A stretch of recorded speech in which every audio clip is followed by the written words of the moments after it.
Hello. Ladies and ladies and some gentlemen, good evening. It feels awfully strange to be here tonight. Usually when I think of Follow the Women, I look for my cycling shorts, a t-shirt and a pair of trainers. That's where instinct usually takes me. Sense this evening took me to a pair of heels and a little black dress. But either way, I'm really thrilled to be here with you tonight. I'm really looking forward to just meeting with some of you, talking with some of you, and just listening to your experiences over the past couple of days. A very warm Syrian welcome to each and every one of you who've made the trip to this part of the world. 223 remarkable women, 25 countries, 5 continents. By the time you ladies go home, you would have cycled over 350 kilometers. Wow. I think, yes, the instinct is for everyone to give themselves an applause. So I will start by saying just well done.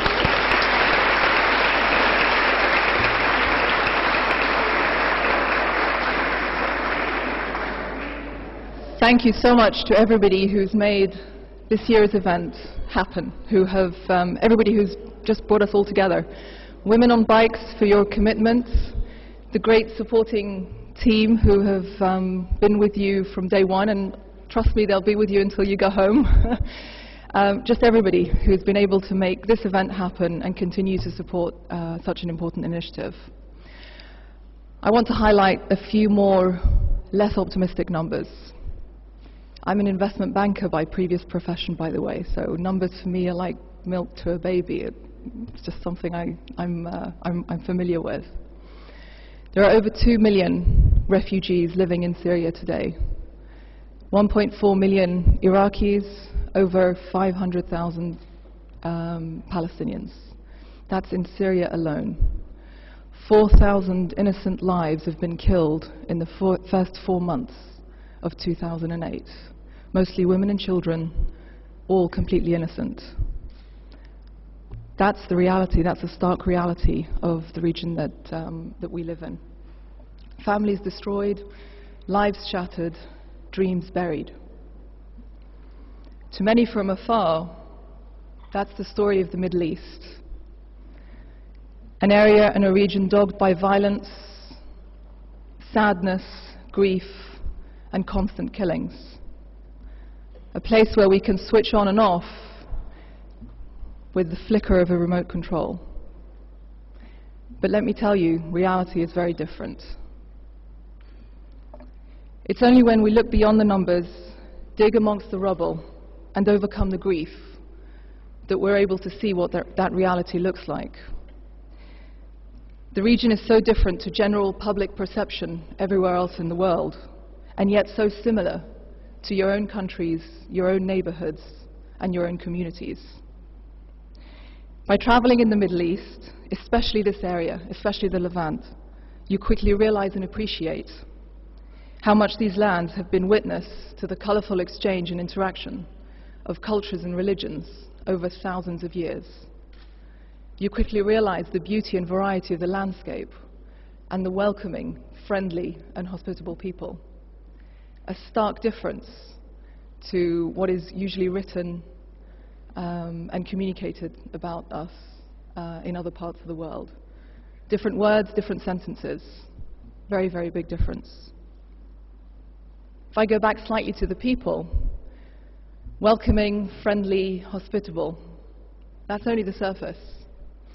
It's when you take up the courage to sit down for a cup of tea that the magic happens.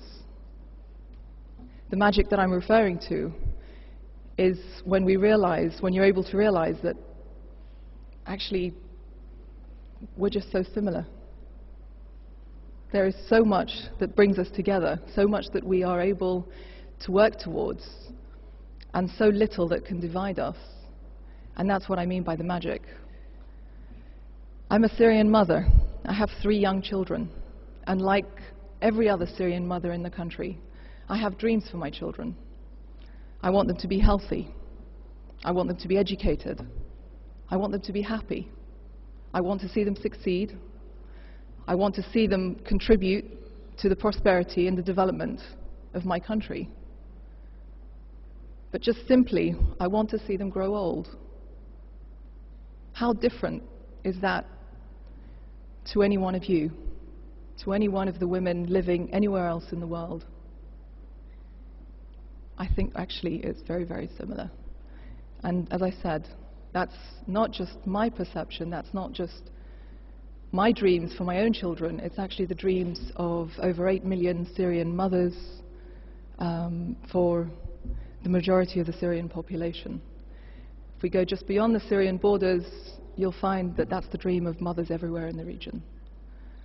So just to remind you, or just to emphasize the fact that, again, that's the reality of the Middle East.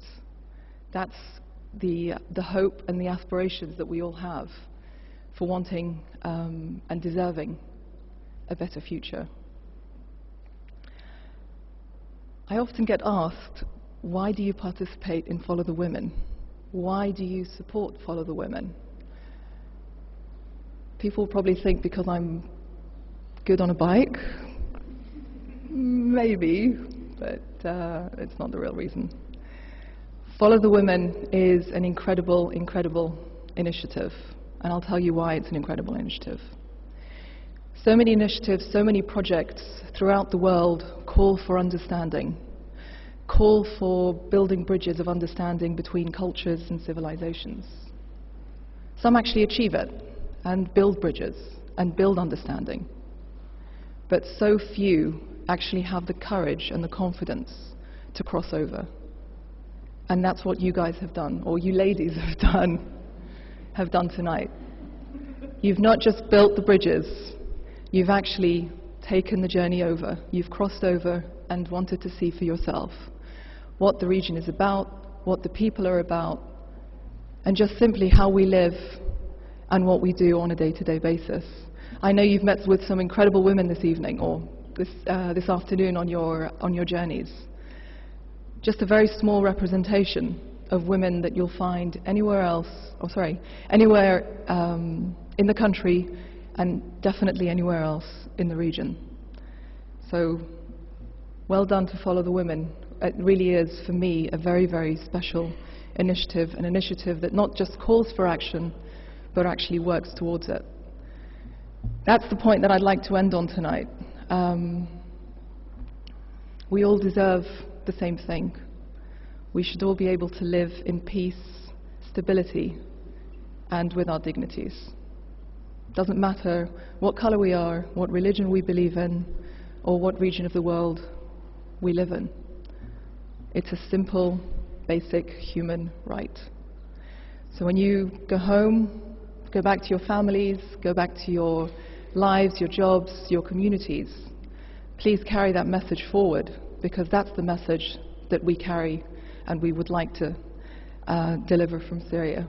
So I don't want to spend any more time talking up here. I'd rather spend more of the time talking with you ladies directly.